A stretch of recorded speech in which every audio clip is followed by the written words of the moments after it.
पाकपतन में थाना सदर के नवाही गांव 14 एसपी में 5 साल कबल लापता होने वाले शख्स की बाकियात घर के सामने ग्राउंड से बरामद। मुरसा ने कपड़ों और जूते से शिनाख्त कर ली। मजीद तफसीलात हैदर अली शहजाद से। थाना सदर के नवाही गांव 14 एसपी से 5 साल कबल लापता होने वाला शख्स मोहम्मद पासीन की बाकियात घर के सामने ग्राउंड से बरामद हो गई। इतला मिलते ही पुलिस मौके पर पहुंच गई। बाकियात को तवील में लेकर पोस्टमार्टम के लिए अस्पताल मुंतकिल कर दिया गया।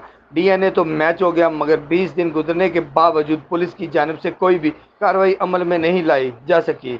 मकतूला वर्षा ने पुलिस के मुखालिफ शदीद एहतजाज करते हुए कहा कि हमें सुबह शाम थाने के चक्कर लगा लगा कर थक गए हैं, मगर हमारी कोई सुनवाई नहीं हो रही। मेरा भाई ਵੱਡਾ ਮੈਥੋਂ ਆਇਆ 5 ਸਾਲਾਂ ਦਾ ਖੜਿਆ ਹੋਇਆ ਹੈ। ਅਸੀਂ ਬਾਲੇ ਵਤਾਂ ਸਾਨੂੰ ਨਹੀਂ ਲੱਭਾ। ਅਸੀਂ ਇੱਥੇ ਕਾਰਡ ਤੇ ਲੈ ਗਏ, ਹੱਡੀਆਂ ਦੇ ਟੈਸਟ ਕੀਤੇ ਨੇ, ਹੱਡੀਆਂ ਸਾਡੇ ਨਾਲ ਰਲ ਗਈਆਂ।